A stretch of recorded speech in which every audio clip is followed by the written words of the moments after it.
Bueno, bienvenidos al segundo día de las jornadas de Caminos Cruzados, en esta modalidad virtual. En la mesa de hoy, la mesa 4, te van a presentar Mariano Gaudio, Marco Rampazo Bazán y Gonzalo Richie Cernadas. La primera presentación estará a cargo de Mariano Gaudio y su ponencia se titula Fichte y el problema del colonialismo. Le doy la palabra a Mariano. Gracias, Fede. Buenos días a todos y todas. Bueno, procedo a leer. El trabajo está dividido en 3 puntos. Empiezo por el punto 1, ¿no? La primera cuestión a debatir es qué posición adopta o debería adoptar Fichte frente al fenómeno del colonialismo moderno.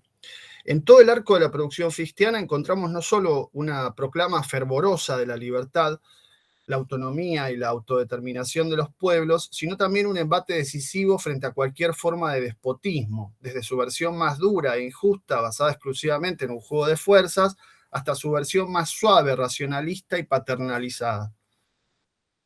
Y en efecto, liquidando la legitimidad de esta última, se liquida también sus configuraciones más rústicas. Ya en los escritos de revolución pulula este aroma antidespótico y en última instancia antidogmático. Pero no se trata de un ejercicio propagandístico, una exaltación de juventud. Si la letra es manifestación del espíritu, entonces hay un contenido filosófico operando en aquellas expresiones que podrían distraer por exageradas o por retóricas. Lo que vuelve lógica y ontológicamente insoportable al despotismo en cualquiera de sus versiones es la permanente unilateralidad del poder, signado por la arbitrariedad, por la imposibilidad de legitimación y por convalidar la sumisión ciega e irracional. La opresión, revestida como se quiera, no coagula en el sistema de Fichte. En efecto, en el derecho natural despliega las condiciones para la realización plena de la libertad individual que se terminan de perfilar únicamente cuando se consolida un Estado capaz de mediar las disputas entre particulares y sostener internamente la posición de cada uno. Dentro del Estado, lo particular se constituye orgánicamente, se integra en un sistema jurídico-político, también social y económico, e incluso hasta cultural-pedagógico. En su fase aplicativa, estas dimensiones que podrían parecer una prolongación de lo jurídico hacia otras esferas, se van revelando como inescindibles. La demanda de organización económica resulta ser un complemento clave de la realización jurídica y lo mismo sucede con lo cultural y lo pedagógico en un arco que va desde el Estado comercial cerrado hasta los discursos a la nación alemana. Así, la expansión hacia afuera o la instrumentalización de la guerra, la conquista y la colonización para beneficio propio contradicen totalmente el sentido orgánico del Estado y de la nación. Porque si el desafío consiste en ganar plena autonomía y autodeterminación, estas no pueden recostarse sobre la explotación ni de territorios vecinos ni de ultramar, ni siquiera bajo el pretexto de un ideal civilizatorio, porque la opresión en cualquiera de sus formas implica un germen de inestabilidad y necesaria reversión. El Estado-Nación en formato colonial es una caricatura farsesca del despotismo, no solo conlleva unilateralidad y extensión indefinida de la guerra, sino también no retorno, un no poderse mirar a sí mismo. Ciertamente, aquí se podría decir, y no resultaría para nada extraño, que lo que vale para una determinada configuración geocultural no vale para otra. Esto es, se podría decir que la racionalidad-libertad solo conciernen al ámbito europeo en general, o que los discursos de Fichte, que apelan a la resistencia cultural frente al invasor napoleónico, solo se dirigen a los alemanes, o que la guerra verdadera, la rebelión justa, proclamada en la doctrina del Estado, solo se dirige al pueblo prusiano. Sí, se puede acusar a Fichte de eurocentrista o de deudor de una racionalidad ilustrada unilateral. Pero si esto es así, entonces por un lado se borran las huellas de su feroz crítica a la época contemporánea y por otro se distorsiona el horizonte cosmopolita de su pensamiento, porque la única manera de alcanzar la universalidad es para Fichte no a través de una racionalidad abstracta, homogénea y fija, que se expanda e imponga sobre las otras culturas, sino precisamente al revés, mediante el ensimismamiento, la peculiaridad, la pluralidad y la profundización de lo nacional. Este doble rechazo del cosmopolitismo abstracto como dilucidación directa de la razón y de la imposición unilateral de una cultura dominante sobre otras más débiles desemboca para Fichte en el repliegue necesariamente plural y diferente en cada caso sobre lo nacional, sobre la valoración de la cultura propia como única instancia que vehiculiza la construcción de lo universal. Si Fichte es coherente, no podría proclamarlo solo para el estrecho recinto europeo cristiano. Y aunque hiciera esto último, interpretarlo hoy y acá, de esa manera, sería como quitarle toda la sustancia efervescente a su pensamiento, convertirlo en palabra hueca. Repetir a Fichte sin matices, sin fagocitaciones, sin apropiaciones, hablaría muy mal no solo de nuestras interpretaciones, sino también de cómo nos pensamos situadamente. De todos modos, más allá de lo que debería decir, vayamos a la letra, a lo que dice. Fichte condena el colonialismo explícitamente en la reseña para la paz perpetua de Kant, en el Estado comercial cerrado, en los discursos a la nación alemana, conceptualmente también en el derecho natural y en el destino del hombre. Solo en los caracteres de la edad contemporánea parece legitimar el colonialismo y quizás también en la doctrina del Estado se pueda deducir una mirada milenarista imperial. Dejando de lado el análisis de los pasajes y la necesidad de distinguir lo filosófico y lo histórico, lo prescriptivo y lo descriptivo, comprender no es justificar, surgen algunos conceptos cruciales como cultura, historia, fuerza, razón, pueblo originario, y en particular llama la atención el concepto de salvaje. Si se examina con detalle, el salvaje para Fichte es similar al ateo, el que se pone por fuera de la sociedad para acecharla y o beneficiarse de ella, el que no admite leyes, degrada su condición y atenta contra la sacralidad de la figura humana. Es una línea de fuga clave para configurar el pueblo normal y su desgarramiento, pero de ninguna manera un pretexto válido para extender la dominación colonial, que en verdad es una exteriorización y expansión indefinida de una opresión interna, explotación que por su propia dinámica tiende a disolverse en aras de una igualdad plena. En suma, en el espíritu y en la letra, a nuestro entender, resulta muy difícil colocar a Fichte suscribiendo el colonialismo. Pero más allá de la exégesis, hay otro aspecto muy interesante para pensar, y es la colonialidad. Punto 2. El denominado giro descolonial constituye uno de los últimos grandes hitos de la filosofía latinoamericana. Aunque nutrido de una variada gama de corrientes, posiciones y conceptos, la mirada descolonial o decolonial tiene entre sus principales figuras referentes la obra de Aníbal Quijano y dentro de ella el concepto de colonialidad. Antes de explicitar el significado de la colonialidad en Quijano, un par de pinceladas de su constructo. En consonancia con Wallerstein o Wallerstein, como quiera, Quijano considera que la modernidad y el colonialismo son inescindibles, inexplicables uno sin el otro. Y precisamente desde esta inseparabilidad se erige el sistema mundo que se desenvuelve con el capitalismo y que llega a nuestros días con fenómenos como la globalización, la marginalidad, el racismo, la meritocracia, etc.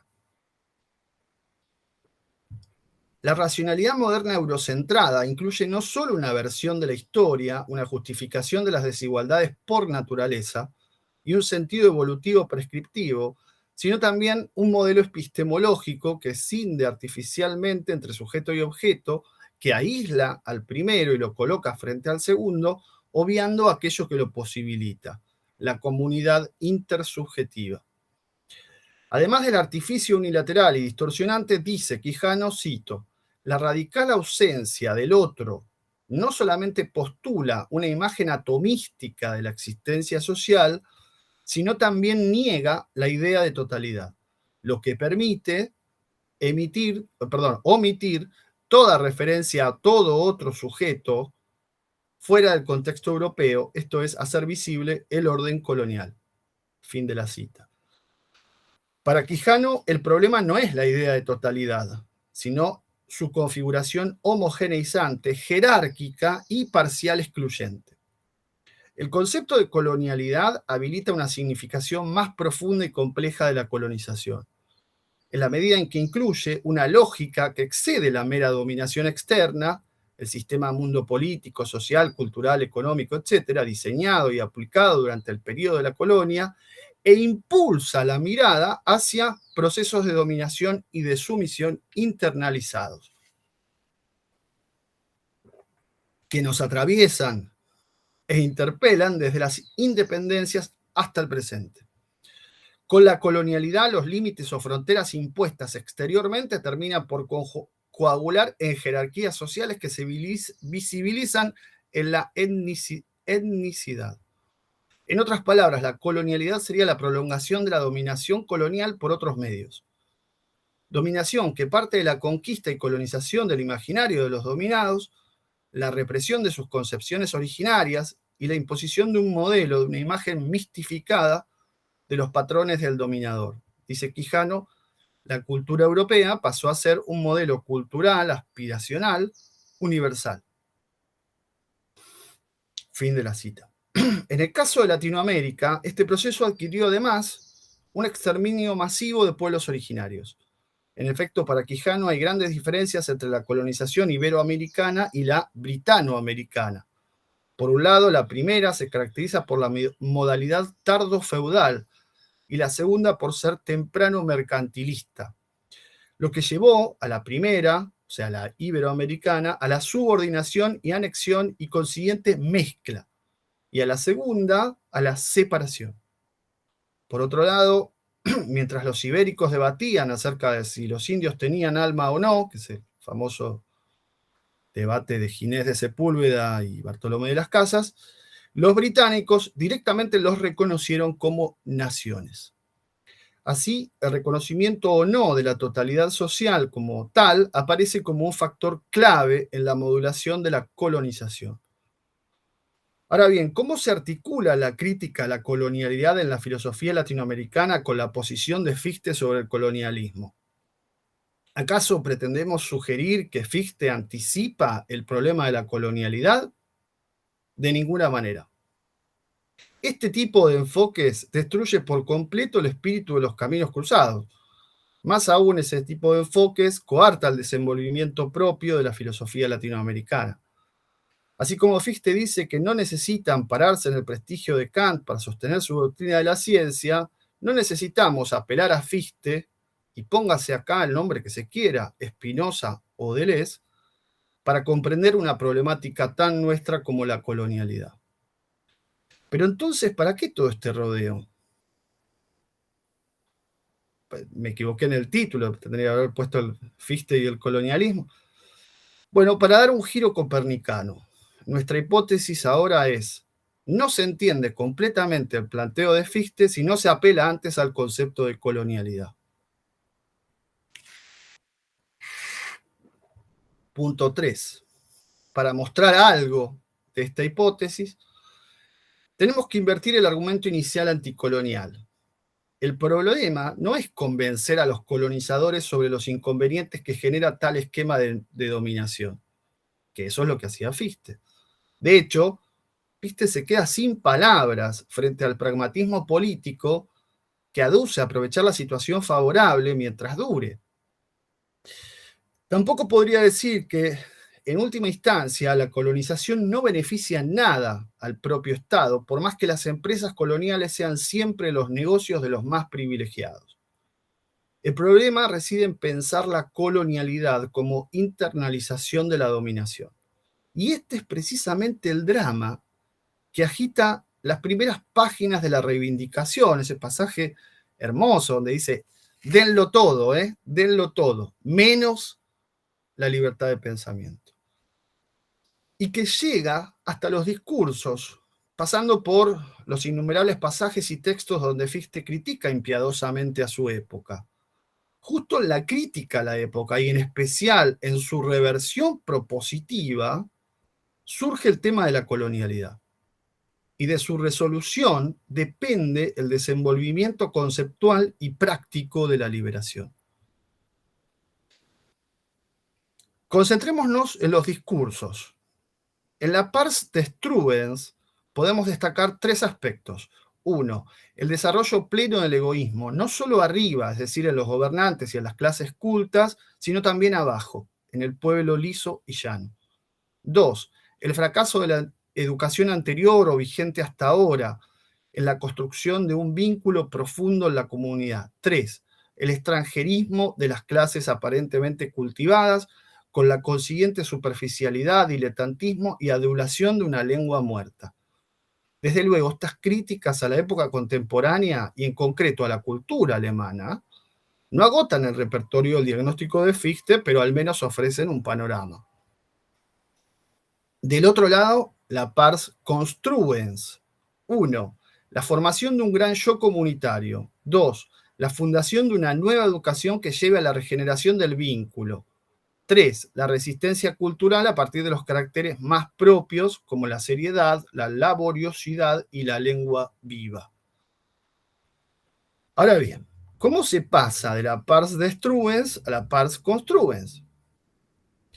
Y ahí Fichte oscila entre la instantaneidad o inmediatez y la exhortación o invención de la nación alemana.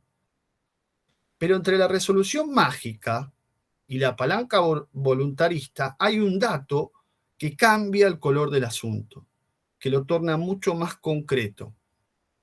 Ese dato se cristaliza a nuestro entender a partir de la insólita distinción entre lengua viva y lengua muerta. La distinción cobra sentido solo si se le enmarca en la crítica al extranjerismo de las clases cultas, en contraste con el proceder popular que consiste en la fidelidad a la naturaleza, la expresividad de lo suprasensible y la vitalidad en la fluidez de la continuidad de la lengua. La lengua viva es entonces aquella en donde las palabras siguen significando algo vital, coherente con la práctica, mientras que en la lengua muerta las palabras son meros signos vacíos, deformantes y oscurantistas. Pero además, la distinción tiene sentido únicamente si se la considera como universalidad situada, esto es, bajo el presupuesto explícito en el título de los discursos, para los alemanes. De lo contrario, Fichte estaría diciendo algo tan absurdo como que solo los alemanes poseen una lengua viva. Y así no se entendería el blanco de su crítica, las clases presuntamente cultivadas y seducidas por el extranjerismo. Contra ellas reivindica el carácter formativo, aunque hasta entonces limitado, del pueblo, ¿no? Esta frase que aparece una y otra vez, toda formación ha provenido del pueblo. Luego, si el extranjerismo permea incluso las capas populares, la dominación soslayará cualquier intento de refundación de lo comunitario, de la nueva educación y de la cultura nacional, que eran los 3 puntos. Por lo tanto, en este razonamiento, el problema ya no es la invasión napoleónica, sino su consecuencia. Ya no es la colonización, sino la colonialidad. El problema ya no es convencer a las clases dominantes acerca de los inconvenientes a largo plazo de la explotación colonial, porque para ese sector no hay inconvenientes. El problema es convencer a las clases dominadas, al pueblo de lengua viva, de la colonialidad, ¿no? Y de la estratégica alianza entre colonización y dominación, donde el mismo problema cobra una modulación completamente distinta. Así, el llamamiento a la nación y a la resistencia cultural desde abajo, frente al entreguismo de las clases presuntamente cultivadas, expone el dato fundamental de los discursos de Fichte. El dato es la colonialidad. Sin la colonialidad, el pasaje de lo destructivo a lo constructivo quedaría como una abstracción teórica o como una mera expresión de deseos. Con la colonialidad, la exhortación cala profundamente y de cabo a rabo, porque pone de frente el verdadero drama que impulsa esa intervención pública de Fichte. La dominación combinada en su vertiente externa e interna y en la consiguiente lucha por la liberación. Muchas gracias.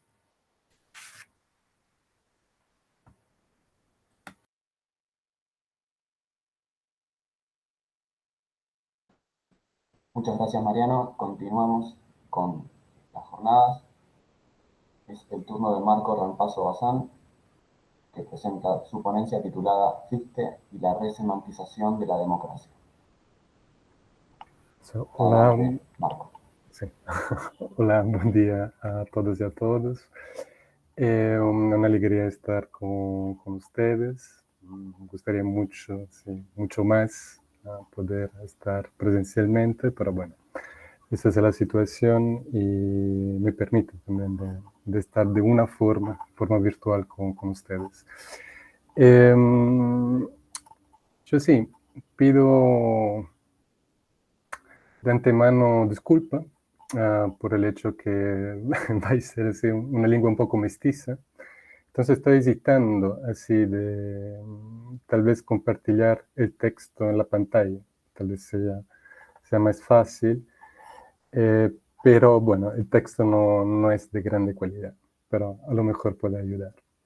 Entonces lo voy a intentar compartir aquí rápidamente. Y última consideración preliminar es que hesité porque con Jimena la idea era así, inicial era presentar así una línea de investigación que cruza realmente Deleuze y Fichte la temática de los personajes conceptuales. Pero al final, viendo los textos que habían sido seleccionados de Fichte y la temática,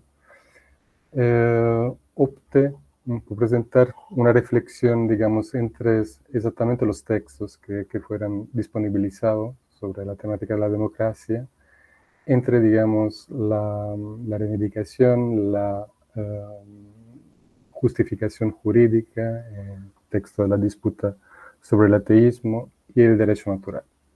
Bueno, entonces disculpa. Entonces, el móvil está claro y es notorio, solo que nadie quiere llamar la cosa por su nombre. Para ellos, soy un demócrata, un jacobino. De eso se trata, ni más ni menos. Con esas palabras, dictadas por la intención de llamar la cosa por su nombre, en su escrito de justificación, que escribe en 99, a la atención de Justus Christian Loder, prorector de la Academia de Jena, Fichte pretende revelar al público alemán la verdadera razón de la acusación de ateísmo recibida como autor y codirector con Niethammer del Philosophische Journal. Según él, la razón de su acusación no debe buscarse en la tesis sobre la relación entre filosofía y religión, defendida en sus artículos, en el artículo de Forberg, sino en sus convicciones políticas. En otras palabras, el ateísmo sería un pretexto para censurar sus supuestas simpatías para los jacobinos, o incluso una prueba porque como ministro del electorado desde Sajonia había indicado poco antes, el ateísmo sería en realidad una actitud recientemente ideada por estos demócratas. El punto que nos interesa es que Fichte cree que la acusación de ateísmo ocultaría la acusación de jacobinismo. Solo por esta razón, su condena no admitiría ningún recurso. Este paso de su autodefensa o apología merece un estudio cuidadoso, porque más allá de sus intenciones específicas, el argumento de Fichte articula varias dimensiones problemáticas que hacen que el análisis sea finalmente más complejo de lo que podría parecer a primera vista. En primer lugar, están entrelazados con el plano o en él planos diferentes. Un plano que podemos definir histórico-político, que tiene a ver con las diferentes olas de la revolución y el impacto específico de cada una de ellas en Alemania. Un plano biográfico con las infinitas controversias en las cuales Fichte se ha visto envuelto desde su llegada a Jena.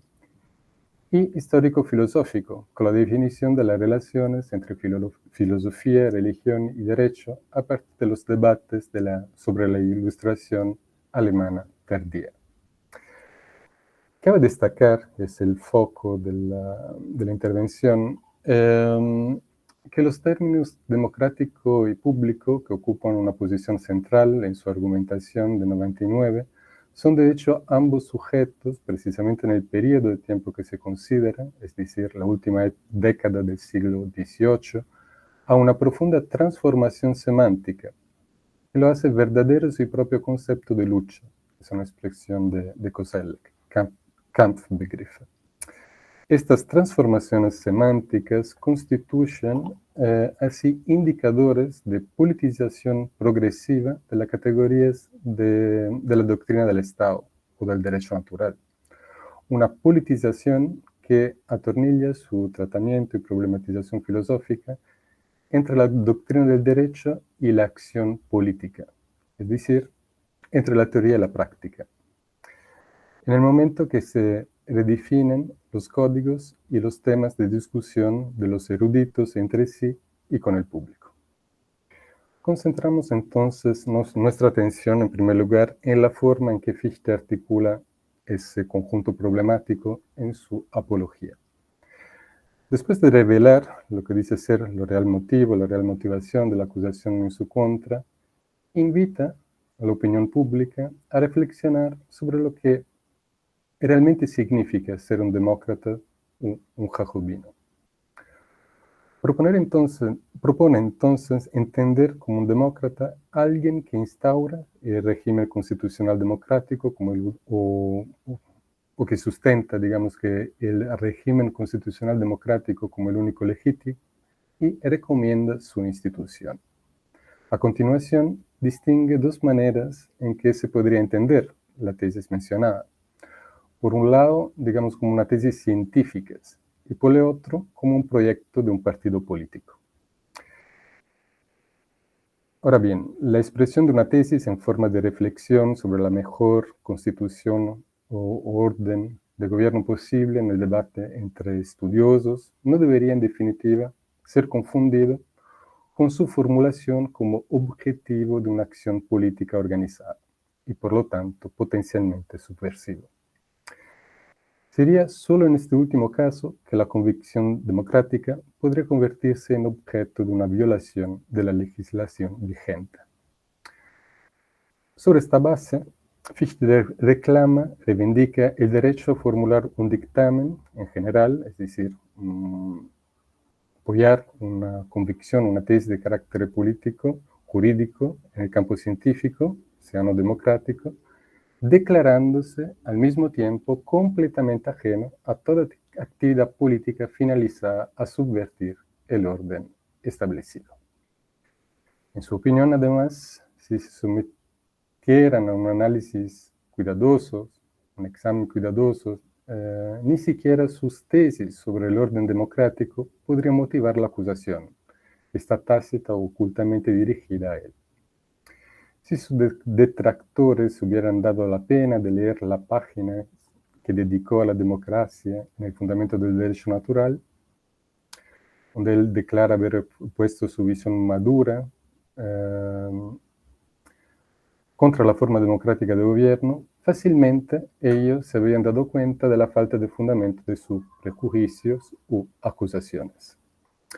En 96-97, refiriéndose explícitamente a la comprensión del orden democrático, forma regímenes como despotismo, que Kant formula en su ensayo por la paz perpetua, Fichte argumenta de hecho que la democracia sería inadmisible. Una constitución tal, la democrática, en el significado más verdadero propio del término, sería la más insegura de todas las que podrían existir. Ahora, la insistencia en la madurez de la exposición de 96-97 del Fundamento del Derecho Natural constituye el eje principal de su estrategia de autodefensa. Lo que dijo sobre la democracia en esta obra retrataría definitivamente la tesis que había presentado de forma anónima en la contribución para rectificar el juicio del público sobre la Revolución Francesa. La tesis Forzadas, Übertrieben, de 93, se deben a la exuberancia, la exaltación, como hablaba Mariano antes, típica de la juventud, y por lo tanto, aunque implícitamente al entusiasmo de muchos otros estudiosos alemanes, por lo menos inmediatamente después de 1789, habían compartido con él. Forzándola, su ambición habría sido la de restablecer el equilibrio, es decir, su intención era oponerse a los defensores del gobierno arbitrario de los poderosos y, por tanto, al status quo. Por último, se fue disuadido de escribir la segunda parte de la contribución por el hecho de haber sido disuadido y de no haber escrito la segunda parte, no tuvo así la oportunidad de formular observaciones sobre la diferencia en el ámbito, digamos, el juicio sobre la evolución del jacobinismo histórico en la Francia.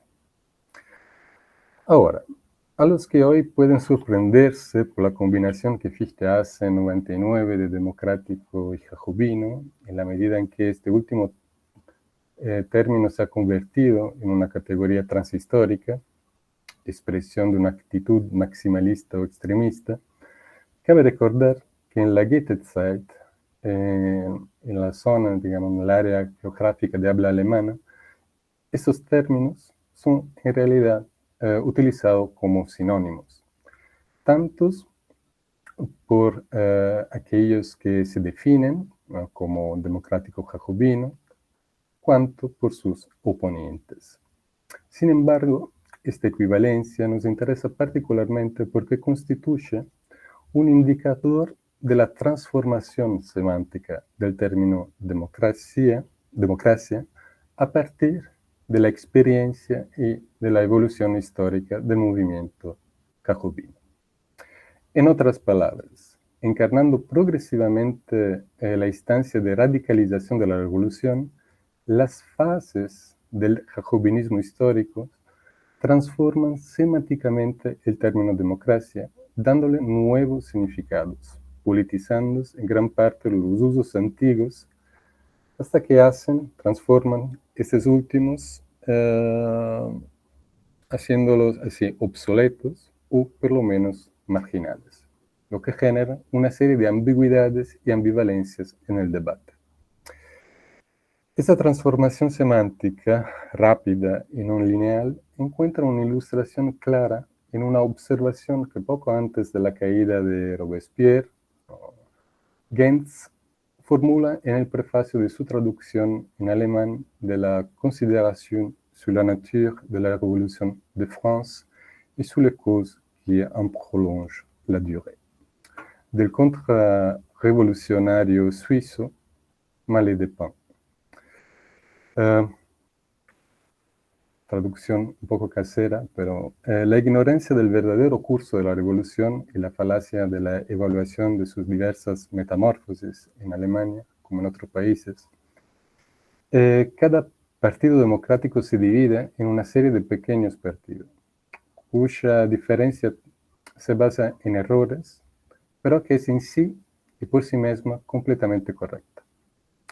Así, y eso es el punto importante, hay demócratas hasta el 5 de octubre, demócratas hasta el asesinato de Luis XIV y demócratas hasta la exclusión de la facción de Brissot. Y ahora un pequeño retrospectiva para ver lo que está en juego en esta transformación semántica de democracia y demócrata. Hasta 89 la democracia y demócratas son como, de hecho, aristocracia y aristócratas, expresiones que pertenecen exclusivamente al léxico erudito, es decir, figuras de la filosofía práctica o términos técnicos del derecho público. Su sentido dominante es seguramente la clasificación aristotélica de la forma de gobierno, donde demos indica una parte constituida de la polis y no indica el conjunto de todos los individuos que forman parte del cuerpo político. Hans Mayer observa hasta el siglo XVIII que democracia y demócrata son términos que no aparecen de una forma significativa en documentos políticos oficiales, ni en textos teóricos o militantes. Sin embargo, él registra también, a partir de los siglos XVI y XVII, un uso interesante para describir experiencias políticas pasadas o presentes en el contexto de la discusión sobre las constituciones mixtas. Es el caso del uso que de democracia se hace en varias entradas de la enciclopedia de Diderot y d'Alembert para definir la Orden de Esparta, Atenas o la República de Roma, así como la República de las Provincias Unidas, Holanda, u de la Confederación Helvética, o sea, Suiza. Desde este punto de vista, cuando distingue en 99 los diferentes usos de la democracia, en campo científico, en campo práctico-político, Fichte parece registrar las ambivalencias semánticas del término en aquella coyuntura. Para él sería un grave error pensar que a esta palabra sus acusadores atribuyan un significado determinado, y mucho menos su sentido científico exacto.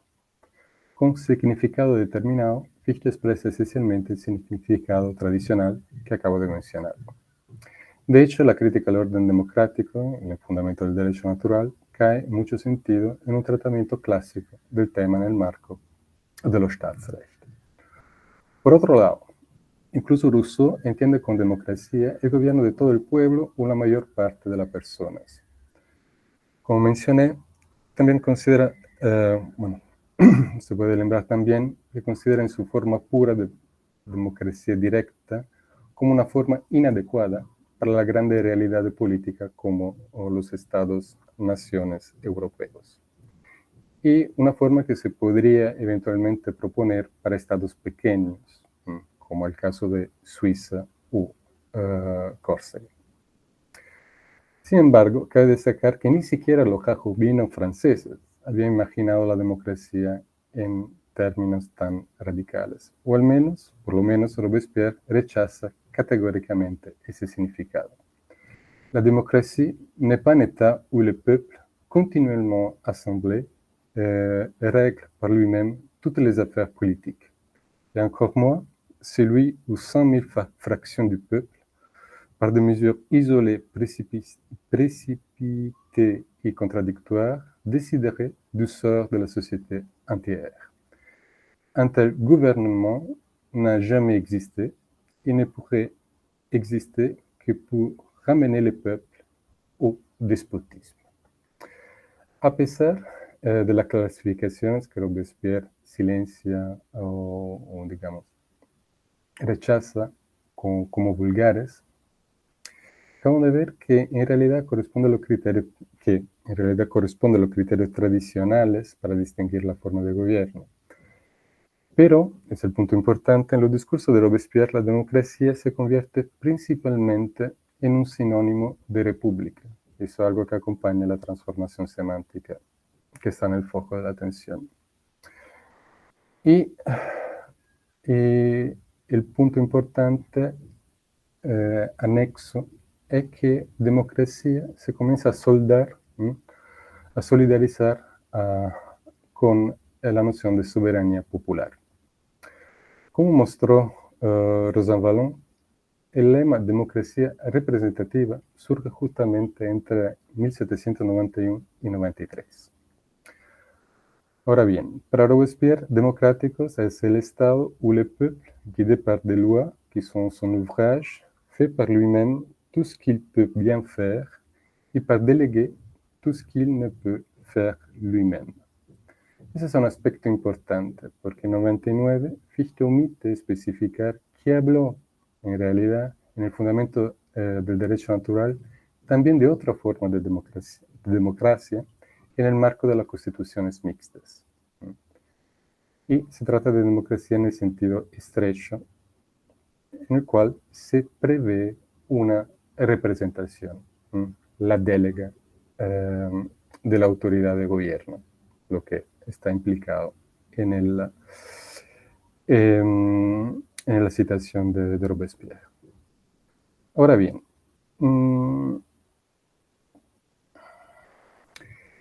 El punto, sí, que se tiene que destacar al respecto de 99, y eso para encerrar, digamos, que las críticas al Beitrag se concentran en realidad en la teoría del contrato social, que el filósofo desarrolla ahí, en la medida en que su tesis se opone a la tradición y a la disciplina del derecho prusiano.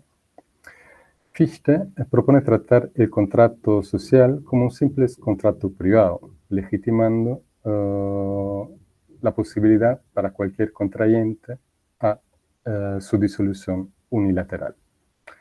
Y esta decisión contractual, con base en esa decisión contractual, Fichte cualifica el término de revolución. Es propio de toda revolución liberarse del viejo contrato y formar una nueva asociación con un nuevo contrato. Bueno, ahora, la acusación al filósofo de defender una visión que no es democrática, un término que de hecho no aparece de forma marcante en su escrito, es en realidad una crítica a una visión que podemos definir anarquista, ya que esta era literalmente incompatible con la relación entre comando y obediencia codificada por la doctrina del derecho público prusiano. Desde luego, Fichte se muestra perfectamente consciente de este aspecto y en 99 escribe que finalmente está lejos de predicar la anarquía y que se ha convertido en cambio en un firme defensor de una sumisión a la ley y a un control de esto sobre la actuación de los ciudadanos. Por tanto, sin cerro, se trata del termo, digamos, de un tema de la obligación política y no de un supuesto democratismo que debe ser investigado para entender el desarrollo de su pensamiento político-jurídico desde el Beitrag, entonces 1793, hasta la Grundlage des Naturrechts en 1796. Entonces, agradezco por la atención y servir.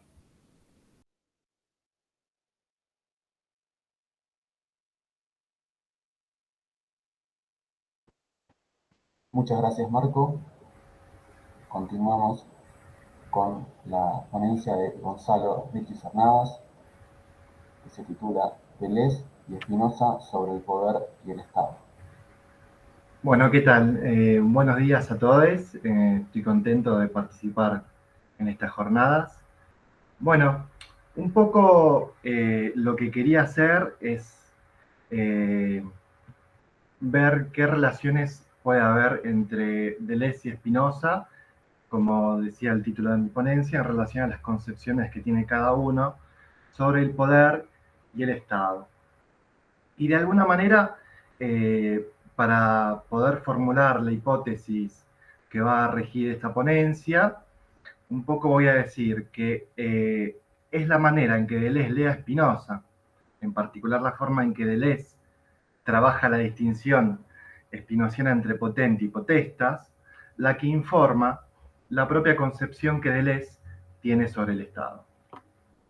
Bueno, esta distinción que acabo de mencionar a cuentas del término que es el poder, que se divide o se desdobla en por un lado potente y por el otro lado potestas, sí es una distinción que quizás se hizo más popular para lo que es el público más extenso en la famosa obra que Antonio Negri escribió junto a Michael Hart en Imperio.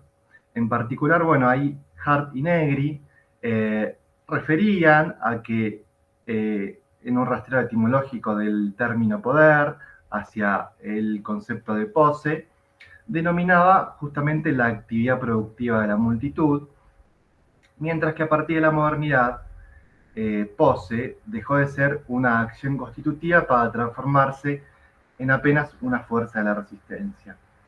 Bueno, me parece que esto que Negri menciona junto con Hart en Imperio es una distinción que el propio Negri introdujo a cuentas de su libro también conocido, pero ahora quizás más específicamente para los estudiosos de la filosofía de Spinoza, que es La anomalía salvaje, cuyo subtítulo justamente es Ensayo sobre poder o potestas y potencia en Baruch Spinoza. Bueno, sin embargo, si bien fue Negri el que fue teorizando de una manera más o menos sistemática sobre la distinción del poder entre potente y potestas, no fue el primer teórico que realizó una distinción del poder dentro de la obra de Spinoza. Sí, podemos mencionar a Geroul, antes que Negri, pero también Deleuze, en Filosofía Práctica, refiere a que habría una cierta distinción entre el poder como potente y potestas. Justamente Deleuze afirma que uno de los puntos fundamentales de la ética consiste en negar a Dios todo poder potestas, análogo a la de un tirano o incluso al de un príncipe ilustrado. Justamente esto que menciona Deleuze tiene que ver con una querella en función de cierta redacción que Spinoza habría hecho en la proposición, en las proposiciones últimas de la primera parte de la ética. En particular, bueno, en la proposición 17 de esa parte de la ética, con el término potestas, Spinoza buscaba refutar las concepciones vulgares de Dios. Justamente a esto se refiere Deleuze, cuando alude a una concepción del poder como potestas, justamente una concepción del poder por la cual Dios podría, de manera arbitraria, hacer que de una causa se siga algo distinto a su esencia, como así también hacer real algo posible. Bueno, lo que haría este tipo de concepciones es asignar a Dios un voluntarismo, que es totalmente incompatible con el hecho de que Dios es causa libre y que como tal actúa solamente en virtud de su propia naturaleza, es decir, no coaccionado por nadie, siguiéndose siempre y de manera necesaria de su esencia infinitas cosas en infinitos modos. Bueno, continuando este razonamiento, Deleuze justamente añade que tanto el entendimiento divino como su voluntad son ambos modos que se derivan de su propia esencia y que comprenden todo aquello que deriva de su esencia. Deleuze dice, por eso no tiene poder, potestas, sino tan solo una potencia, potentia, idéntica a su esencia, siendo que toda potencia es acto, activa y en acto. Bueno, lo que me interesa destacar con esto que acabo de leer, que es una cita textual de Deleuze, es que Deleuze lo que está diciendo es que a pesar de la distinción analítica trazada por Spinoza entre las dos acepciones del poder, en la proposición 35 de la primera parte de la ética, se vuelve a reintroducir el término potestas. Con esta reintroducción del término potestas, a ojos de Deleuze, la potestas recobraría un empleo legítimo. Y en este sentido, Deleuze dice que a la potentia como esencia corresponde una potestas como poder de afección, poder que satisfacen las afecciones o modos que Dios produce necesariamente, no pudiendo Dios padecer, pero sí ser causa activa de estas afecciones. Como decía al comienzo de esta ponencia, lo que pretendo sostener es que la forma que tiene Deleuze de conceptualizar los términos spinozianos de potente y potestas, volviendo en esta reconceptualización que realizó Deleuze, a la potestas un concepto para nada alejado de la potentia, permitiría de alguna manera dar con la clave para entender de qué manera Deleuze teoriza sobre el Estado.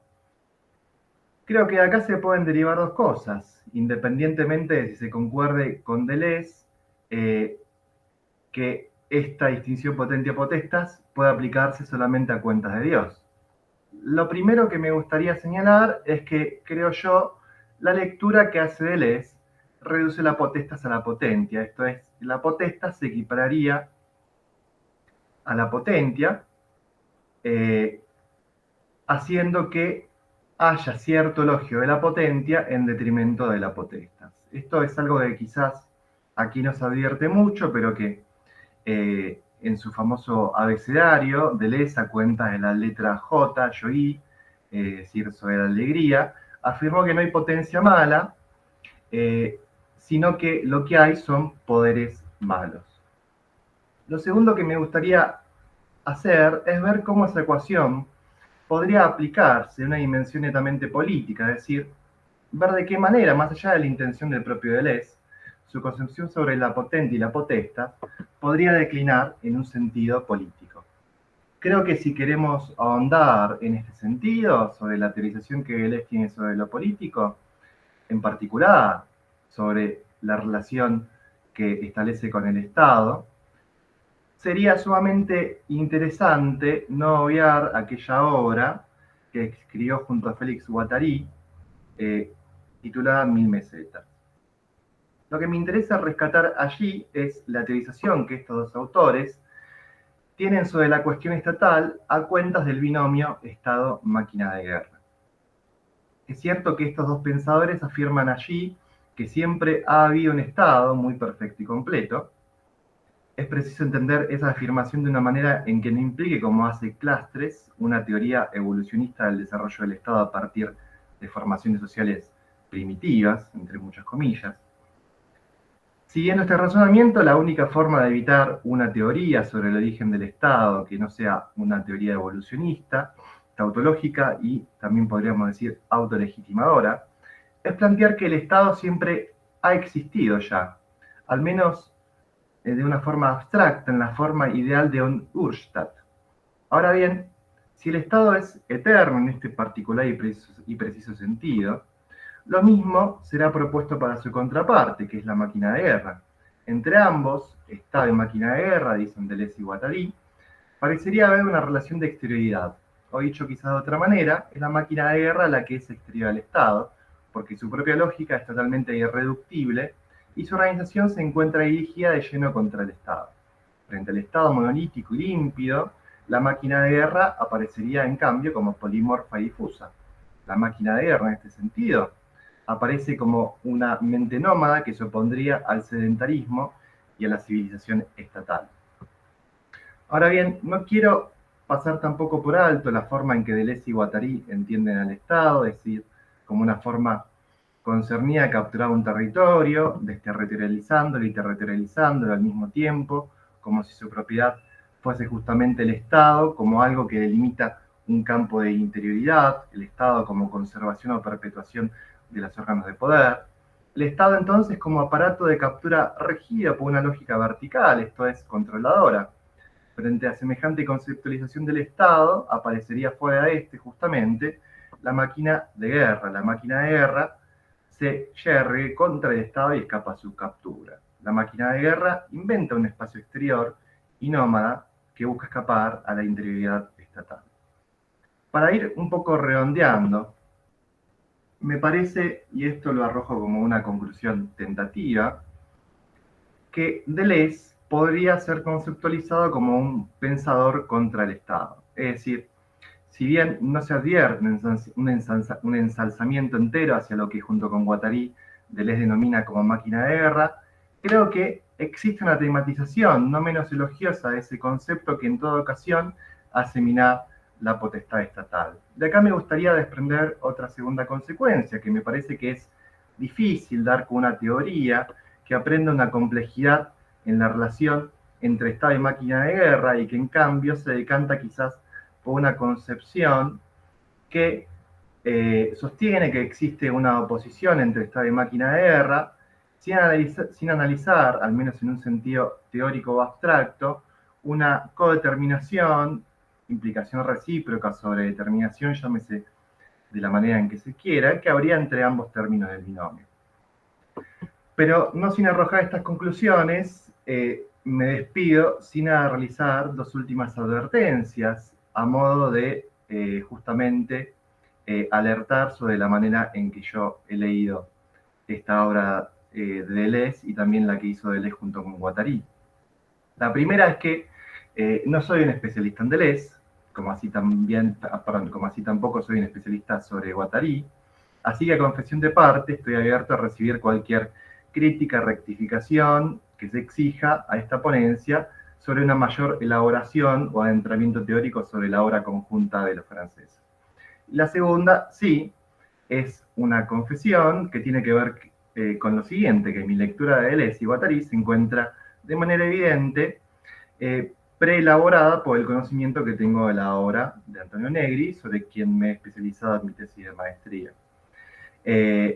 Y esta lectura es una lectura de raigambre notoriamente autonomista y que ensalza las luchas de aquellos movimientos sociales que se enfrentan a cualquier forma de soberanía estatal. Así que, un poco para redondear, sé que estoy frente a un público que no es ajeno a la lectura de Deleuze, que sabe mucho más que yo sobre estos autores, así que les agradezco por su tiempo y quedo a disposición para cualquier tipo de comentarios. Muchas gracias.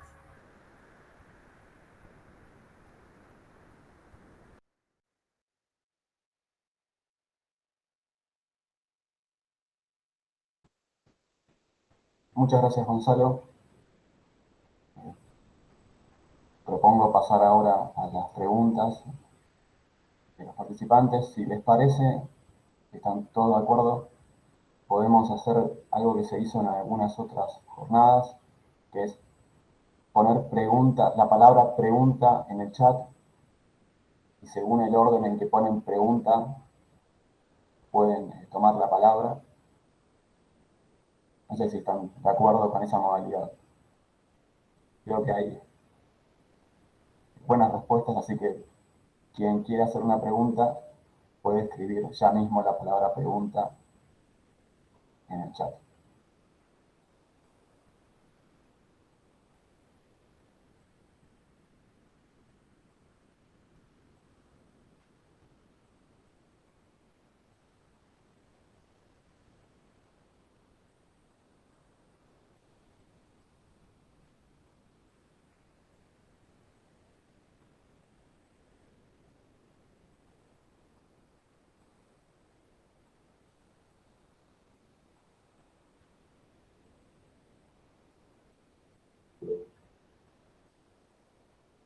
Bueno, Marco levantó la mano, así que le doy la palabra a Marco.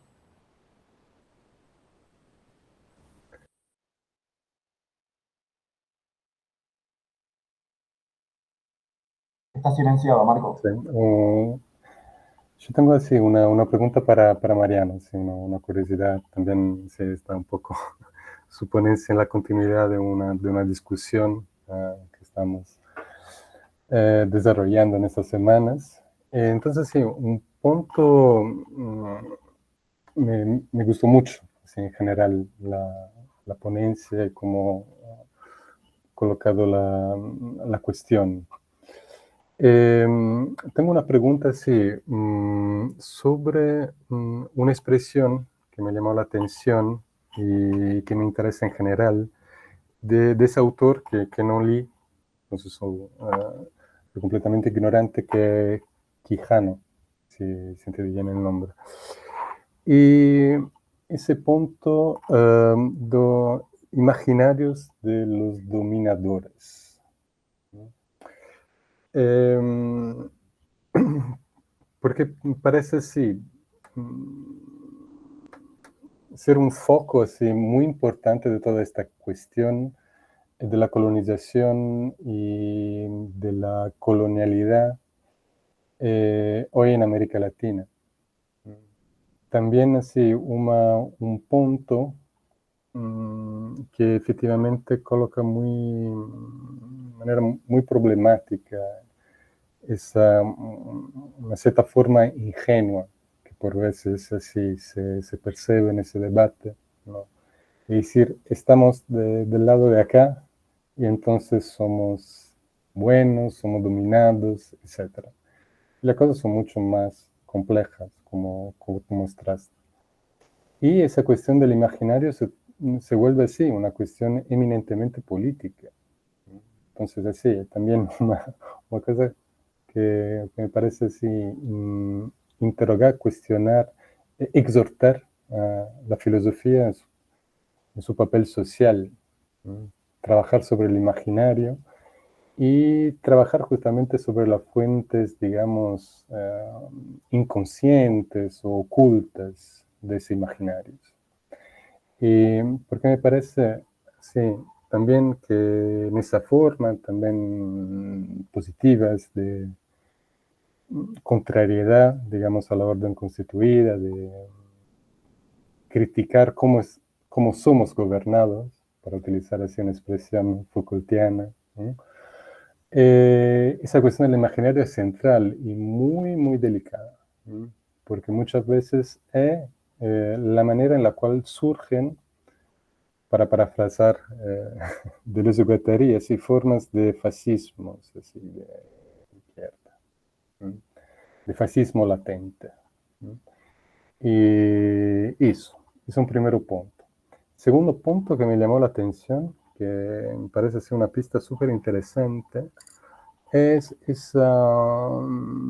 el destaque que hiciste del salvaje con la figura del ateo. ¿No?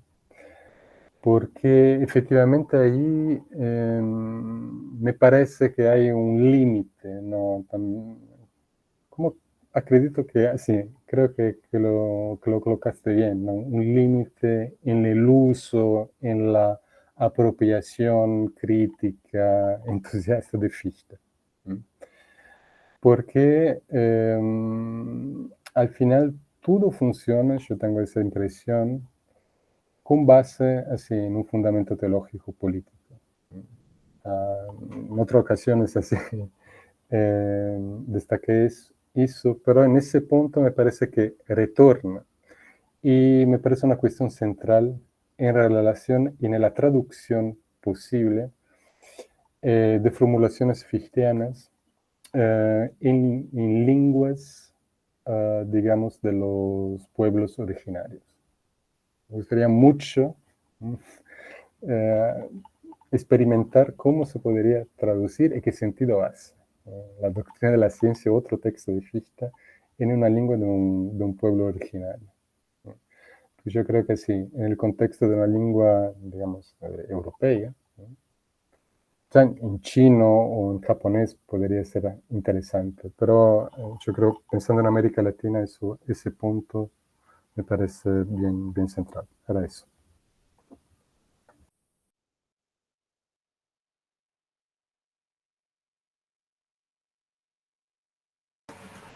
Bueno, muchas gracias, Marco.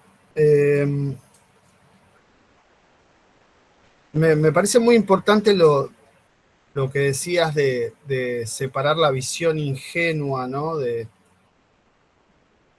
punto clave a partir de Quijano, y en realidad cuando uno lo empieza a pensar a partir de Quijano, empieza a surgir por todos lados, ¿no? Ayer escuchaba a Jime con Alberdi y pasa algo parecido. No nos puede resultar ausente el fenómeno de la colonialidad. Este es el punto. Me parece que ese es el dato. Es decir, entiendo la complejidad de qué implica esto para la cuestión del imaginario, ¿no? Es decir, efectivamente puede haber una manipulación del imaginario, efectivamente puede haber una aniquilación de las culturas originarias. El exterminio, el números es contundente, eso no hay duda. Toda la evidencia arqueológica indica que la cantidad de muertes masivas que hubo a partir de la conquista no hubo en otro momento en América Latina. El punto es si eso implica también, ¿no? Lo material y lo simbólico. Y digo, siempre lo simbólico, recuerdo esta costumbre de instalar las iglesias en los lugares de los adoratorios sagrados de los pueblos originarios. Y entonces ahí la pregunta es, ¿qué imaginario está? Si está el imaginario del conquistador, está el imaginario del conquistado que se porta exteriormente bien frente al conquistador, o hay una mezcla de ambas cosas. también. Esto es un problema que aparece en Mariátegui, aparece en Dussel. Entiendo que tiene este componente también de decir, bueno, el fenómeno de la colonialidad, cómo se desactiva, cómo se revierte, qué genera. Es una cuestión meramente psicológica, ¿no? Hay una clínica de los condenados de la tierra, hay una clínica del retrato del colonizado. Me parece que es un tema que activa determinado. Primero hay que señalarlo. No se puede obviar, no puede no aparecer. Y no puede no aparecer para nosotros que estamos estudiando acá, en este lugar, filosofías de otra época, pero producidas en otro contexto y con otra mirada. Y ahí creo que coincidimos en la dimensión política, en el papel social de la filosofía y en visibilizar estos fenómenos que a veces están como en lo implícito o en lo inconsciente o en lo oculto.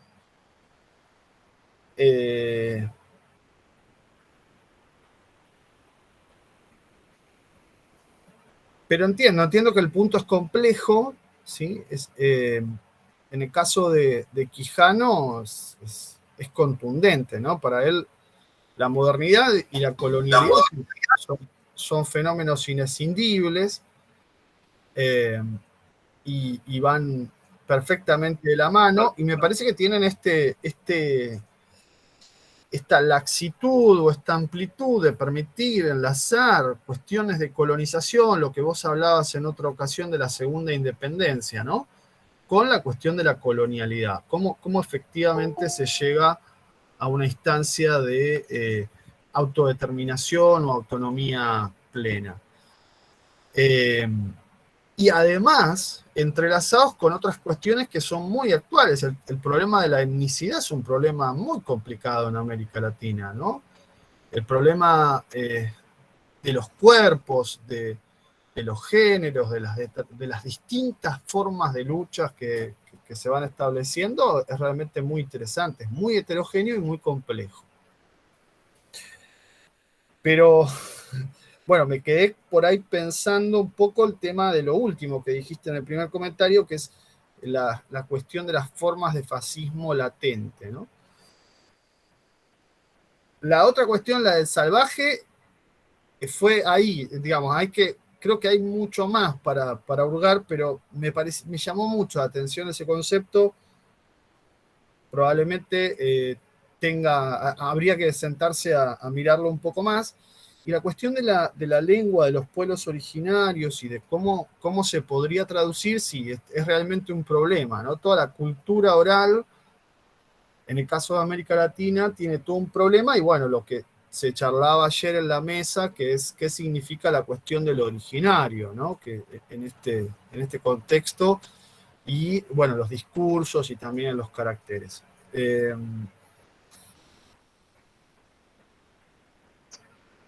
Bueno, pero freno acá para dejar lugar a otros que hablen.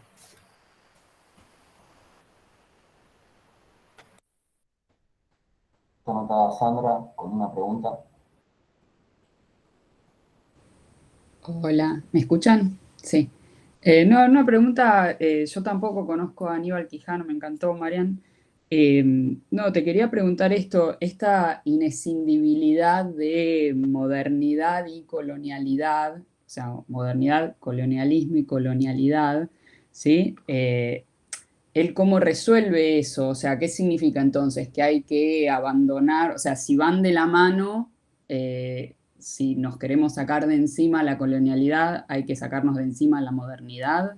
No, que te quería preguntar, es una pregunta tonta capaz, pero perdón, era porque me interesaba, no lo conozco al autor, me interesó mucho lo que dijiste y quería ver cómo resolvía esa cuestión ahí. Sí, mirá, lo que hace Quijano, generalmente pasa que nosotros por modernidad entendemos algo muy específico o más o menos delimitado, ¿no? Y entonces cuando aparecen otras disciplinas, en este caso la sociología o las ciencias sociales, modernidad empieza a adquirir toda una cantidad de significados muy diferentes, más amplios. Pero la tesis fuerte es que no se entiende la modernidad sin el proceso de colonización, ¿no? Entonces, había ahí un guiño en un momento a Hobsbawm, ¿no? El comprender no es justificar. Y en el librito de Hobsbawm en torno a los orígenes de la revolución industrial, lo que dice claramente es cómo la revolución industrial, en base a descubrimientos técnicos que se tenían 2 siglos antes, ¿por qué se realiza 2 siglos después? ¿Qué implicancias hay? Entonces ahí está todo el proceso de acumulación originaria, pero además todo el papel de las colonias en el rol productor o proveedor de materia prima barata y colocación de excedentes. Entonces digo, todo ese fenómeno no es casualidad. No es casualidad. Aparece toda esta cuestión del sistema mundo que mencionábamos con Wallerstein. Es decir, la modernidad se construye a partir de generar una determinada serie de roles mundiales. Y a América Latina le toca ese lugar de, como decía Marco en otra ocasión, ¿no? Las venas abiertas, la explotación, subdesarrollo, pero que es un desarrollo establecido desde parámetros centrales, ¿no? La teoría de la dependencia. Entonces, eso es modernidad. Eso es modernidad. Superar eso implica, primero, hay algunos autores que se enganchan a pensar en posmodernidad. No creo que sea el caso de Quijano, hasta donde lo seguí. Es una modernidad que nos asigna un rol en el concierto mundial donde tenemos una colonización por resolver. Y esa colonización persiste en la forma de la colonialidad. Este es el punto. Digo, si eso implica un pasaje a una transmodernidad, una posmodernidad, o el nombre que aparezca en otros autores, está por verse. Pero lo que está claro es que la modernidad para nosotros no significó un acceso a la mayoría de edad. Y esto es lo que estos pensadores vienen a mostrarlo claramente, ¿no? Digo, en el caso de Quijano, pienso en Dussel también.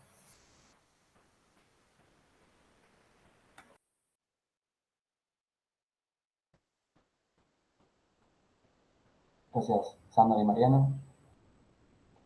Está anotado Julián Ferreira con una pregunta.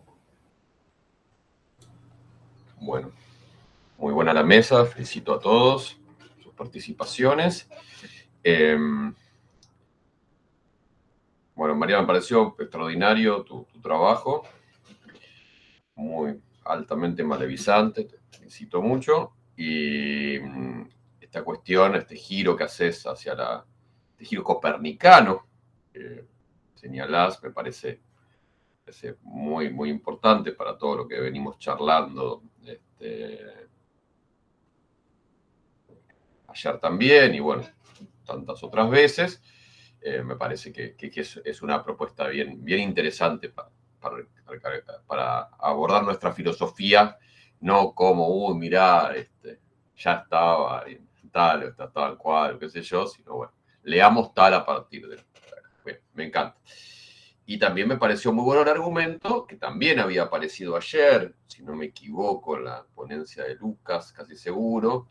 Por supuesto se ve entre líneas todos debates que han tenido grupo de idealismo, que me he perdido por mi propia culpa, imperdonable para siempre, jamás, pero se percibe y me parece que respondes en parte, esa es mi sensación. O sea, como que decís, bueno, acá hay un hueco entre, bueno, la voluntad mágica y la inmediatez, voluntarismo, creo que dijiste, y la inmediatez, y metamos en el medio este factor, si no entendí mal, que es la colonialidad. O sea, traigamos ahí.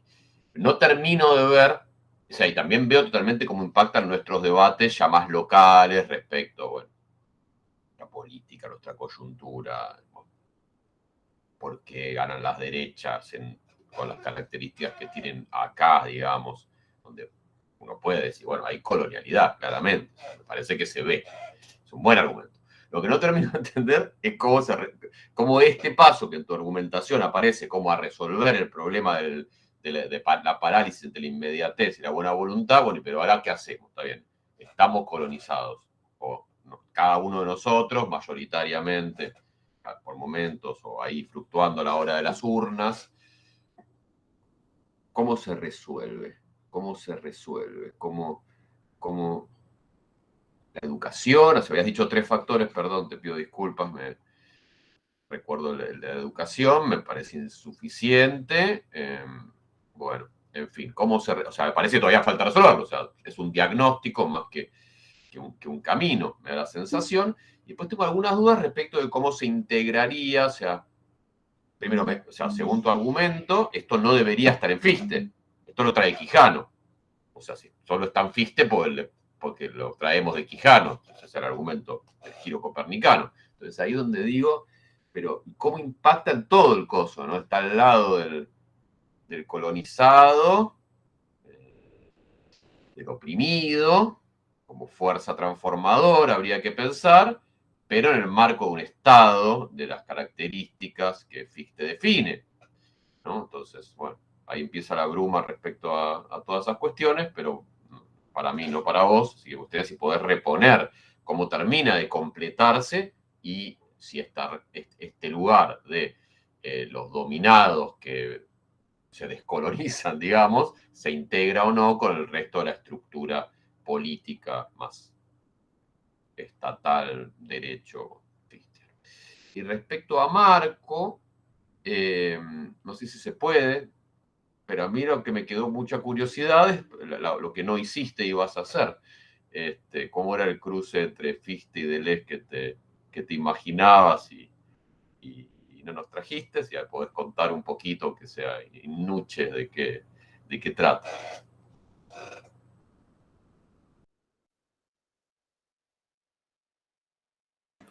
Bueno, sí, el primer punto era el egoísmo, cómo el egoísmo se transforma en un yo comunitario. El segundo punto era la educación, que no había llegado hasta la raíz de las cosas, digamos así. Y el tercero era la formación de una cultura nacional frente al extranjerismo. Entonces digo, ese problema en los discursos es bastante fuerte, ¿no? Hay tensiones, hay como contradicciones en el desarrollo de los discursos a la nación alemana que son muy fuertes. Pienso sobre todo en el tema del pueblo, ¿no? Esta idea de toda formación proviene del pueblo, pero al mismo tiempo el pueblo es el que ha llevado el egoísmo hasta sus máximas consecuencias. Y a todos nos generó en el grupo perplejidad esta cuestión inicial de cómo el egoísmo se iba a revertir en una suerte de gran yo comunitario. Eso nos parecía muy extraño. Entonces ahí aparece, bueno, el tema de una suerte de inmediatez, de mano invisible y qué sé yo, o una cuestión de una palanca voluntarista. En el caso de la propuesta de FISTE, directamente él coloca ahí en la formación de una nueva educación y que esa educación vaya efectivamente hacia la reconstitución del vínculo comunitario y de una nueva cultura nacional y demás, como deposita ahí como la confianza en algo futuro o que se va a desarrollar si se sigue esa idea. En el caso de nosotros, el punto clave es la descolonización, ¿no? O sea,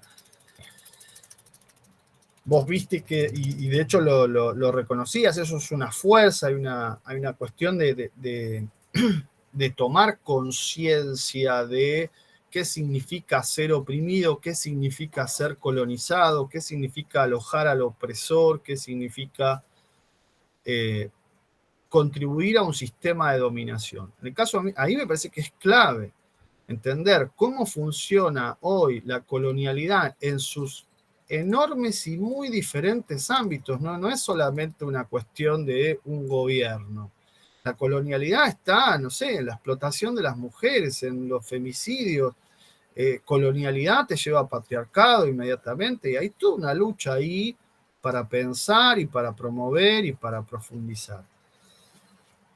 Así que agradezco la caricia y acuso el golpe. El golpe es, bueno, te quedaste a medias. A mí me parece que se entiende mucho mejor el planteo de Fichte si uno lo piensa a partir de la colonialidad. Porque el punto de la crítica al extranjerismo, en clave, esto lo hemos charlado también en el grupo al cual abandonaste, la crítica al extranjerismo puede cruzarse, puede malformarse o deformarse en su visión si uno la cruza con el nacionalismo, ¿no? Y con todo lo que pasó después. Entonces, los alemanes no pueden hablar de esto, tienen que hablar los franceses de esto, tiene que hablar Godard de esto. No puede hablar no voy a decir ningún nombre. Entonces ahí me parece que hay un punto interesante, digamos, para nosotros pensar en qué significa esa nacionalidad. ¿Con Fichte o sin Fichte? Mirá lo que te digo. Y a mí me parece que incluso es mucho más rico e interesante pensar a Fichte a partir de la colonialidad. Y no como, aquel que la vio, la crítica al extranjero. Eso no tiene sentido. Y te resulta mucho más entendible toda su virulencia y toda la crítica a la época presente si vos ponés la hipótesis de, pero este tipo no se está dando cuenta del problema de la colonialidad, ¿acaso? ¿Qué pasaba si el pueblo también entregaba? Y te hace mucho más coherente que, quise decir el número, 5 años después, esté llamando a tomar las armas. Y no diciendo, bueno, hagamos una resistencia cultural. Pero me parece que lo interesante es, para abrir nuevos problemas, dar vuelta a la mirada. En ese sentido, busqué ampararme en las polleras del giro copernicano.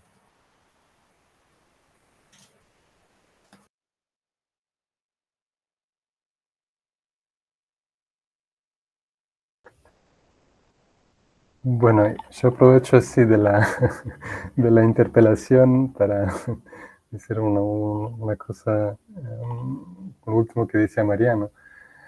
En 1813, es una parte que también Xavier León, así, analiza. Se pregunta mucho qué voy a hacer con esos estudiantes que quieren ir a aceitar la apelación del rey para la guerra de liberación. ¿Qué es lo cierto? Y él así construye así un horizonte de inteligibilidad por una acción que haga sentido. Es decir, no es para restaurar la orden antigua. Por eso no vale la pena tomar las armas.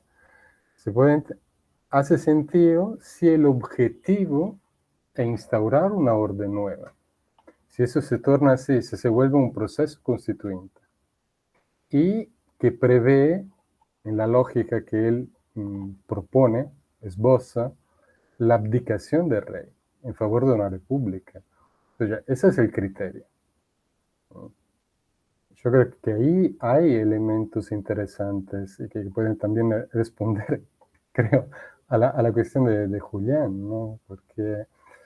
Y eso es lo que está en juego, yo creo, sí, en un trabajo sobre la resemantización, ahí voy para mi lado, sí, de la democracia con la Revolución Francesa, pero eso es también algo que me parece necesario, sí, que acompañe las luchas de críticas a la orden como es hoy.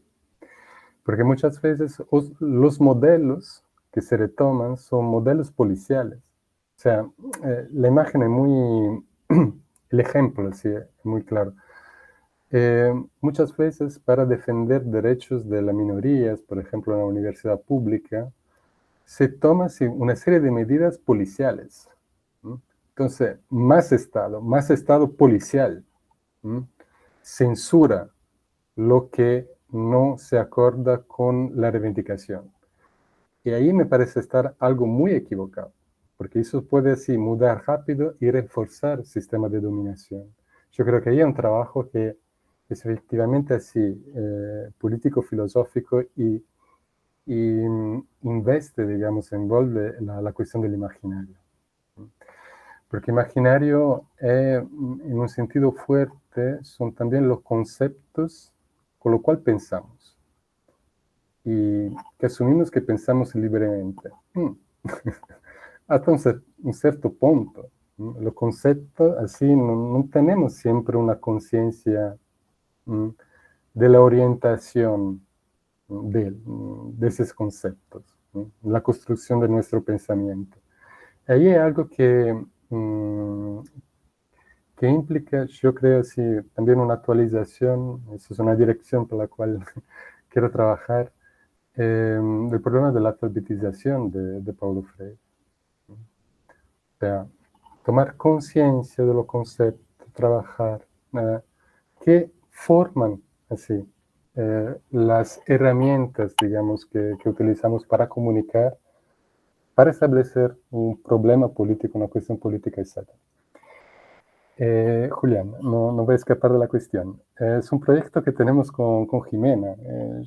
Yo sí, me parecería lo más obvio, natural, me gustaría mucho así discutirlos en este ámbito. Es el problema que el tema de la jornada iba para otro lado, que era un tema más político, entonces así, lo dejé de lado. Pero es una reflexión así, que lidia con este problema de leer un autor como Fichte hoy en América Latina, un poco también dar cuenta de mi integración al continente, así, un dado, digamos, biográfico, entonces estar aquí, pero de venir de allá, y el sentido de la lectura, ¿no? Todo se basa en una lectura activa. Entonces, en Fichte tiene toda esta dinámica de la apropiación espiritual de un texto, del efecto que la lectura tiene que provocar, como condición de sentido del hecho de escribir, y una forma de pensamiento colectivo que se da en la amistad. Entonces, ese elemento, ¿no?, de Deleuze y Guattari en que es la filosofía, ¿no?, de esta amistad como condición imprescindible del pensamiento. Y ahí un trabajo que va luego a entender cómo los nombres propios de los autores entran en un texto. Entonces, entender la función que juegan con relación a un debate y dar un sentido a lo que es un estudio también de historia de la filosofía. Y entender las estrategias discursivas.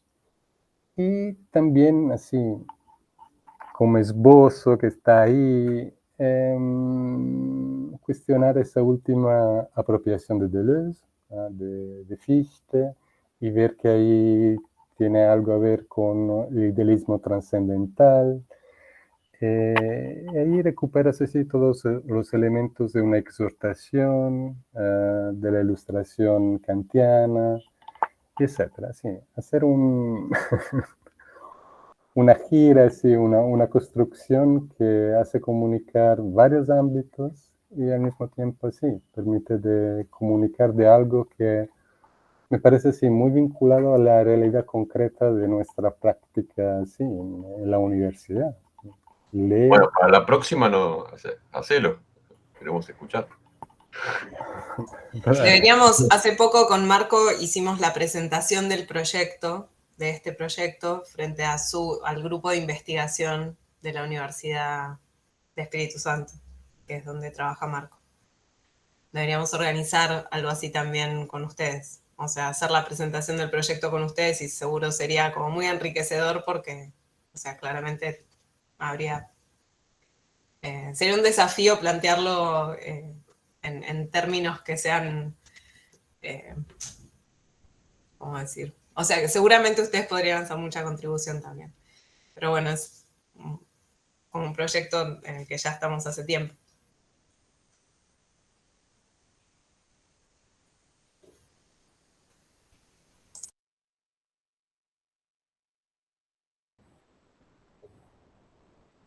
Julián, ¿te quieres una pregunta? Pasa que se autoimpugna porque dice si nadie tiene preguntas y después hay 2 preguntas.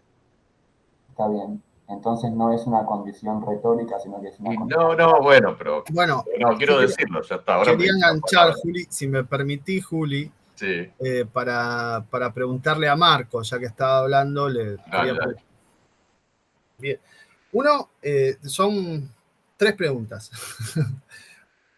Primero, en base al texto este de 1799 que tomaste, el escrito de justificación que estaba dentro de los pasajes cruzados. Mi primera pregunta es, ¿hay una trampa de parte de Fichte en decir, en el argumento de decir no soy demócrata?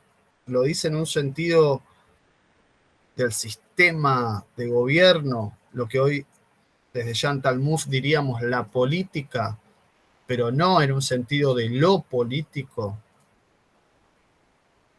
Segunda cuestión, no me termina de quedar claro si, porque en el pasaje del texto, poco después de decir esto, Fichte dice, bueno, me acusan por mis ideas de la contribución. No me termina de quedar claro tu lectura si Fichte reivindica la contribución de 1793 o no, o qué, que sí, que no, digamos. Porque es prácticamente ahí sí dice, es un pecado de juventud, ¿no? Es una exaltación. Y lo último, me quedé mucho con la idea de resemantización de la democracia y esta modificación hacia la idea de soberanía popular. Para vos, Marco Rampazzo, ¿Fichte suscribe la soberanía popular?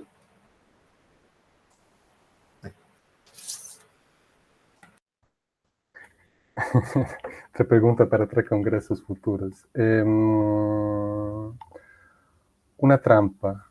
Es una estrategia así, fina, o sea, muy... No es muy claro lo que dices. ¿Mm?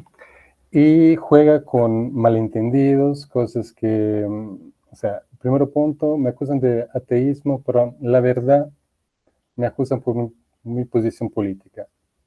Y solo puede así, puede responder, contestar, pensando en toda la diatriba, discusiones a partir de 94, que eran basadas principalmente, efectivamente, en el texto de la contribución. Ahora, tiene un grande problema, y él lo dice. O sea, me acusan, pero no me leen. Entonces me acusan así, por prejuicio. Y la reivindicación tiene un primero grandísimo problema, que está escrita antes del terror. Entonces se lee, se publica después, durante. Y la palabra tiene un efecto en el lector completamente diferente. Ahí la palabra revolución es central. Revolución en la contribución es algo muy técnico para Fichte. O sea, el derecho de un pueblo a cambiar, modificar su constitución. O sea, es algo que Brandes, que es un contrarrevolucionario, está de acuerdo. Y él lo cita en la contribución Brandes. ¿Entienden? No es una colocación así acaso. Entonces ahí tiene una transformación semántica de termos centrales que determinan los efectos de cómo el texto es tomado. Ahora, la cuestión de la democracia se resemantiza, sí. Se resemantiza a partir justamente de la radicalización jacobina. Entonces, colocar sinónimo, jacobino o demócratas. Él lo hace. Es claro que ahí no es la misma cosa, no la citación de Mallet de Pan, no, de Gentz, decir, soy jacobino y demócratas en 89. Ahí significa ser a favor de la Revolución Francesa, de un cambio en la Constitución. Todo el público alemán está entusiasta, canta, ¿no? Todos están entusiastas de la revolución. ¿Mm? Gentz, para citar una persona que cambia así. Luego comienza el elemento de la violencia política. Cuando entra el elemento de la violencia política, la muerte, la condenación del rey, ahí se crea un discriminante. ¿Mm? Entonces, democracia, en la medida que continúa a ser sinónimo de jacobino, va a significar algo muy diferente, ¿sí? Que está vinculado con la violencia política. Y ahí es el punto por el cual Fichte es condenado como jacobino, ¿sí? Diciendo, usted es un partidario de la violencia política, de la posición del terror revolucionario. ¿Sí? Entonces, eso yo creo que es algo que un lector así, que no considera así esos elementos, pierde en el texto. ¿Sí? Entonces, ese es un primer punto. Ahora, la cuestión de la soberanía popular, vinculada al lema democracia representativa. Democracia representativa es un facto, surge así entre 91, muerte del rey, ¿sí? Y Constitución de 93, República. Entonces, lo que comenzamos a llamar de democracia representativa, es esa forma republicana en la cual está pensado, la cual es la herramienta de la representación, del mandato libre, de los representantes que van en el Congreso, en el Senado, en la Cámara de Diputados, deberían expresar el interés de la nación. Esa es una invención, ¿sí? Que se hace en estos años. Ahora, derecho natural. Derecho natural, él critica la democracia, con crítica que conforme a la crítica de Kant y de otros. No tiene muchos así partidarios de la democracia en el sentido tradicional, ¿no? Un gobierno de todos, una asamblea permanente, ni Robespierre está de acuerdo. O sea, no es pensable, no hace sentido. Entonces ahí, Fichte, principio de la transmisión del poder, ¿no? Del poder ejecutivo. Yo creo que hasta aquí así, la cuestión así es simple, se puede así verificar para quien conoce los textos de una forma rápida. Es complejo, pero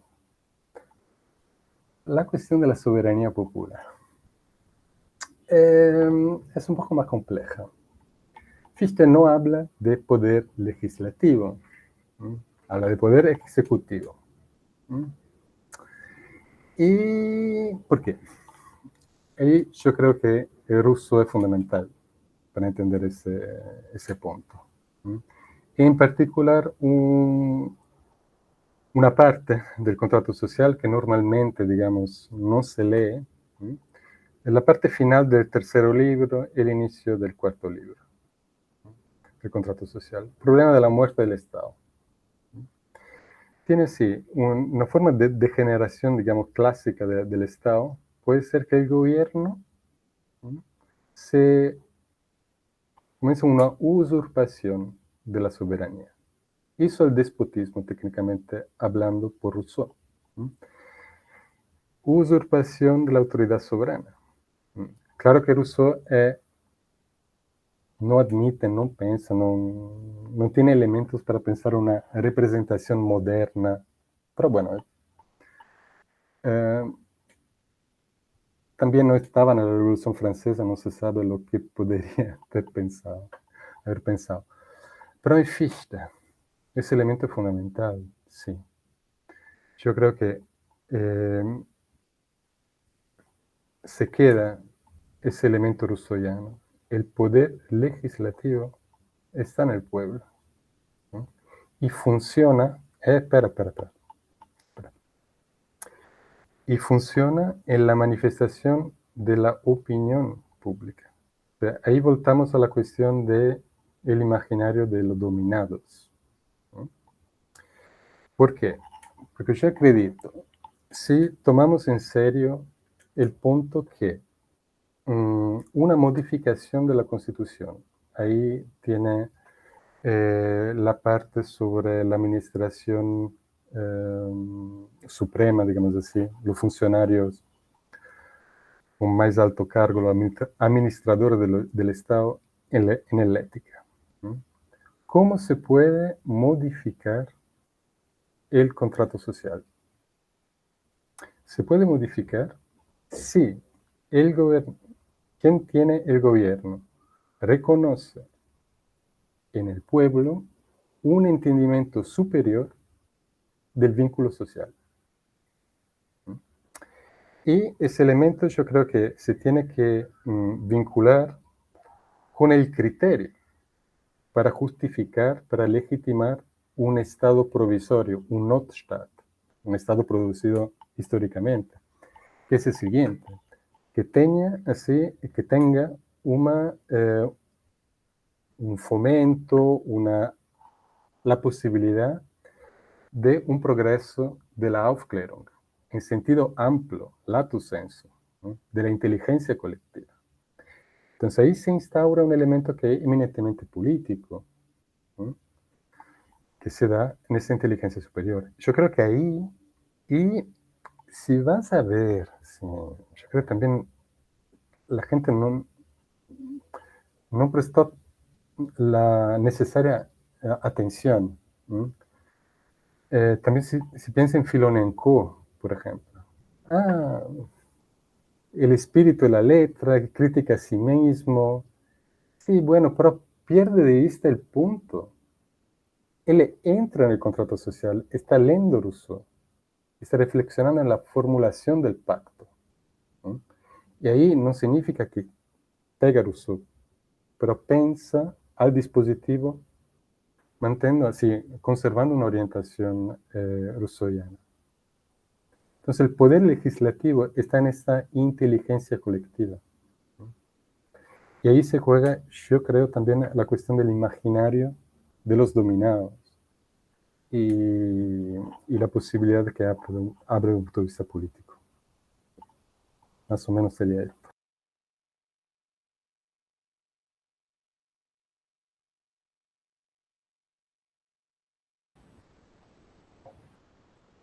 Natalia.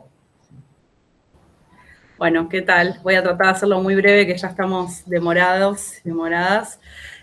Para Gonza quería preguntarle, bueno, mi poder de atención igual en mi hogar es escaso, porque situaciones se desencadenan todo el tiempo, pero vos que sos politólogo y político y conocedor de estos temas, me interesó mucho, bueno, esto de la potestas como poder de afección, Dios como causa activa de las afecciones, y en ese sentido me pregunté, quería saber tu respuesta, ¿cómo se traduce en el Estado esta noción de poder, o si se traduce, o cómo lo ves vos, en el sentido en que estamos hablando del mundo modal? ¿También es un amigo? Spinoza no, es un filósofo, anda para allá.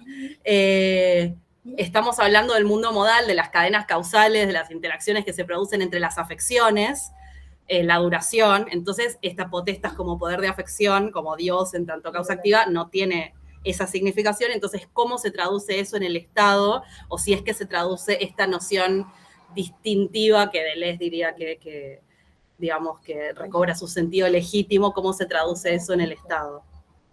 Perdón, ¿cómo que Spinoza no es un amigo? ¿Qué le decís? No le digas cosas que no son a tu hijo. Sí, yo iba a decir lo mismo. Tengo una pregunta para Vicente. Mi paciencia en este momento está en un nivel de tensión que no.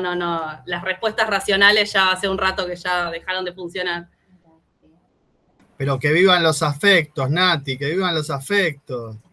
Sí, bueno, pero fin de año, post-pandemia o durante post-pandemia ya no, los afectos están explotados.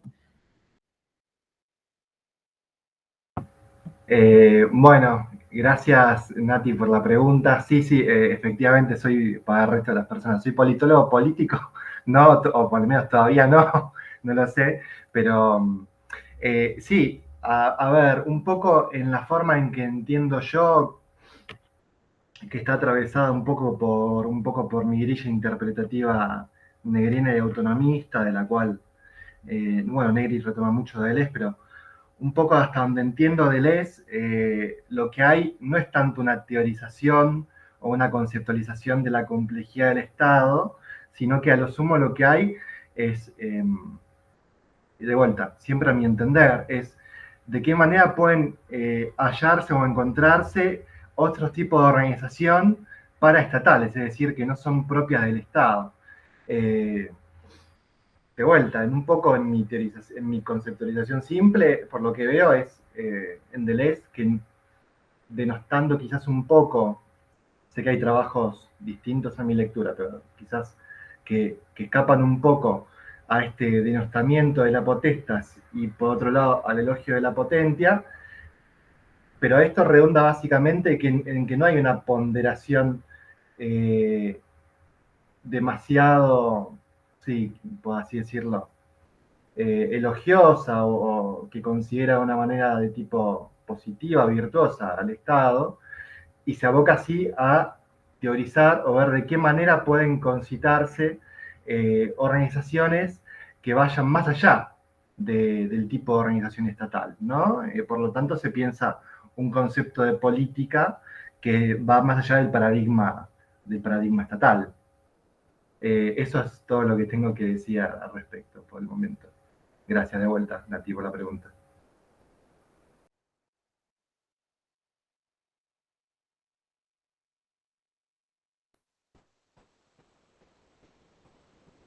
Bueno, veo que no hay más preguntas anotadas en el chat. Quizás si alguien quiere aprovechar estos momentos para hacer una pregunta y si no, si están de acuerdo, cerramos. Está la pregunta de Juli que quedó postergada, ¿eh? Ya la Vamos convención, media hora pasados, me parece que tendríamos que cerrar, ¿o no? quedan 2 minutos. Si es Julián. una Tu pregunta convención, breve, es una pregunta breve, puede ser que la siguiente mesa es a la tarde. Bueno, ok. Si vos sos el organizador del día virtual, después que no haya problema con los links de Meet, que no se confundan, con las grabaciones, con la compresión, en fin. No, nada, quería es más un comentario, una pregunta respecto a lo de Gonzalo, que hizo como mucha atajarse de, no, yo no sé tanto de Deleuze, me puedo equivocar, qué sé yo.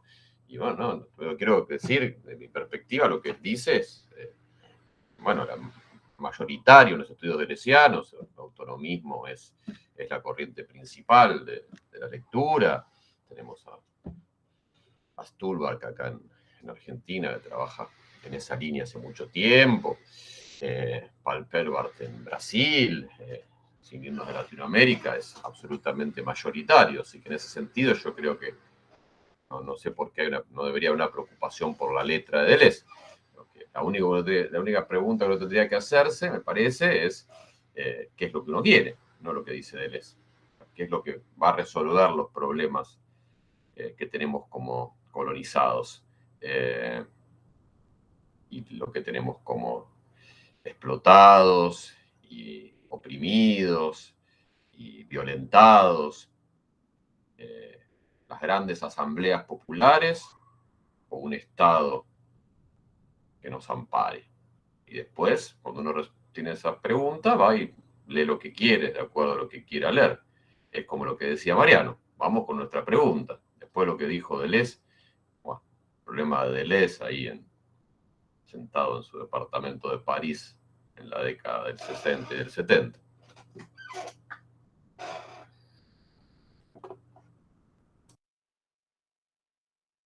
Bueno, sí, agradezco, gracias Julián por tu comentario / pregunta. Sí, efectivamente, un poco, por no decir completamente, algo de la forma en que yo leo a distintos autores, hay por todos lados.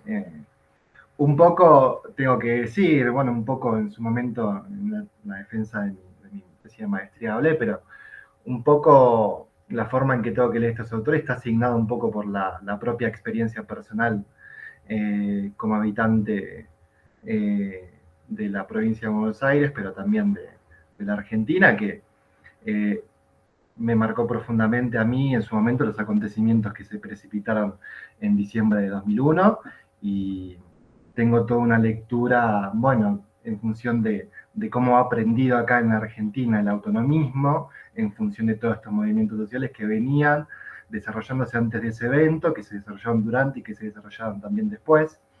Y un poco sí, de vuelta, para hacer confesión de partes, es de alguna manera un poco llevar un poco la contra a ese tipo de lecturas por una propuesta más estatalista, si se quiere, de la filosofía de Spinoza.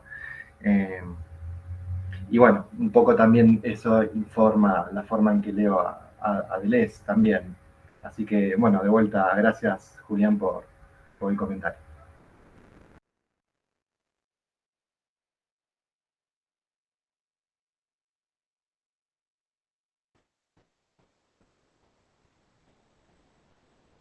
Muchas gracias. Para aplaudir yo necesito que el coordinador diga que la mesa se cerró. Yo no tengo problemas de autoridad acá.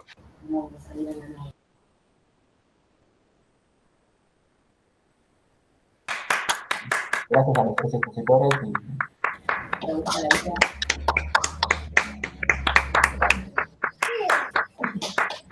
Mira, yo termino. Bravo.